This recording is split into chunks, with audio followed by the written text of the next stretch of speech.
నిజానికి పునర్జన్మనిచ్చేటప్పుట పుర్రె చేతిలో పట్టుకొని ఐశ్వర్యం ఎంత ఇవ్వాలి అని బ్రహ్మగారు రాసేటప్పుడు తల్లి లక్ష్మీదేవి కదా మరి, శ్రీ మహావిష్ణువు యొక్క నాభికమలంలోంచి పుట్టారు కాబట్టి లక్ష్మీదేవి తల్లి.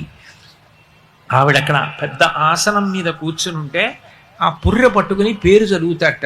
అమ్మా, ఈ పుర్రె గత జన్మలో ఫలానా వారిది, ఈ జన్మలో మళ్ళీ దీన్ని పంపిస్తున్నాను, పుడుతోంది, దీనికి ఎంత ఐశ్వర్యం ఇమ్మంటావు అని అడుగుతాట. గత జన్మలో ఏం చేశాడు అని అడుగుతుందట అమ్మవారు. కబుర్లు చెప్పిన వాడికి కాదు అమ్మవారు ఇచ్చేది, ఇలా పెట్టినవాడు ఎవరున్నాడో వాణ్ణి చూస్తుందట అమ్మవారు.